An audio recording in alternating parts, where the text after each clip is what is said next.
Good morning, fellow option traders. This is Jeff, and today is Friday, January 11th, and this is the daily scan. Well, the guru was not much of a guru yesterday morning when the market opened. There's a bit of a panic, and I did something that wasn't really the smartest thing in the world to do. And that was on this Russell positions that were in trouble. Now you can see that, remember our short was at 880. So when the market gapped up at the open yesterday, and it was pretty considerable. I mean, the Russell was up, quite a few dollars, like $2, $3, something like that. I panicked, and I bought back my shorts thinking that the Russell was going to continue to climb. And it did nothing, basically, but pull back from that time. And I'll show you here. It gapped up here, came down and came down and came down, and then rebounded back up again and closed above that 880 short. But I bought back both the 880 and the 885 yesterday, and I no longer possess those. So that cost me $14, it cost me $14.10. Just looking at my notes here. And right now you can see that the 890 and 895 longs are worth a measly total here of $3.89. So I'm looking at like a $10 loss right now, unless we get some sort of pop this morning, and it's not looking real promising. So that was really a stupid move, and don't you people ever do that. And I'm doing this, I'm wearing my heart on my sleeve here when I make these videos, because you can see that I'm not faking anything. These are live accounts, they're real accounts, it's not paper money, and I'm not like using on demand up here to go into the past and fake things out. This is actual real life stuff. However, later on in the day, I did the same thing on my BIDU position. I bought back my shorts, and right now we're up about 685 on the longs, which more than makes up for the shorts when I bought those back yesterday. And I didn't write down yet what that was, but in a couple of days you'll be able to look at the blog and look at 2013, and you'll see where I'm sitting with that right now. Or if I remember on Monday, I'll let you know. But that one's doing good, because if we look at the chart here, this right around here, this is rut yet. Let's go and take a look at BIDU. This is where I sold on this candle right here. This is where, I bought back my shorts, and then it continued to rise, and it closed almost at the high, or close to the high, within $1.50. So that was pretty good. And the other thing about that one is it's a February expiration. So I have some time yet on that, and I'm not suffering from decay like I am on these two rut calls. Decay is going to kill me on that, so I'm probably going to get out of those today, but not at the open. Do not, ladies and gentlemen, trade at the open like I did yesterday. I know that. Well, okay, enough whipping myself with a rosary here on my back. So, moving right along, everything else is looking pretty up. Apple's doing fine. Salesforce is doing good. Panera's up a little bit, and those are my leftover Qs with the January expiration that are going to expire next week from the Profit 10 portfolio from the previous month. Still not seeing anything here on the Qs. Let's see here. We'll hide the positions. I locked these. Oh, I locked these down. Oh well, I guess I somehow unlocked them. But anyway, this is still not looking real good.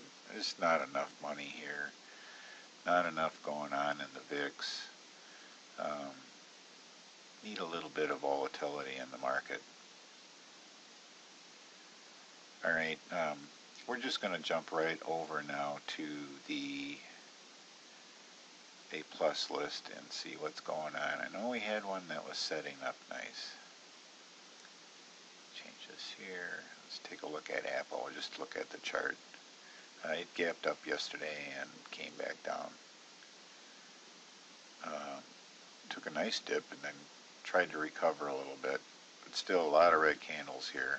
A lot of red candles, a lot of red candles. You can see that.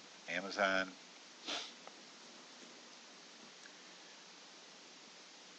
we're bending up here, that's good, but this is the moving average just trying to catch up to this level. It can stay here, and this moving average will continue to bend up and try to meet it as long as the price is staying here. What we're looking for is something to come back and like touch the 15, or maybe even come all the way down and touch the 50. And of course touching below 20 here and getting the average of the MACD to bend over and getting some bars below zero. All those kinds of things are what we're looking for an entry point when the moving average is bending up like this. BIDU. We are in BIDU, and I showed you that before. We're in long, CF. Kind of a mishmash of stuff here. Maybe something might be trying to set up here, but there is nothing right now. Chipotle. Okay, this is what I was talking about. I think it was on Amazon just a minute ago. We got the moving average bending up and prices moving down, and look what we got here. We got a hook up. Remember we were looking for this yesterday? I would like to see it below this 20, but this may be good enough to set an alert just to take a look at it for today. And where are we looking for here? 298.68. I guess that's good enough. At least make me take a look at it. That's good enough. Salesforce, we're in, but we'll take a look at the chart anyway. It's moving in our direction. That's good. We had a long time for that one to mature. Google,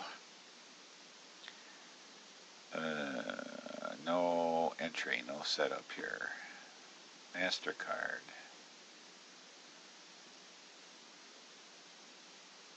no setup here either. We had a down day yesterday. I would not have expected, the market was up a little bit. I would not have expected MasterCard to be down, but it is. But no setup there. Priceline, no setup, but let's put a little oval in there and just say what we are looking for. Probably around this time frame, a move down around here. So let's see if we can hit that target. I wish I could make these little, red and white rings to make it look like a target. That would be cool. Panera.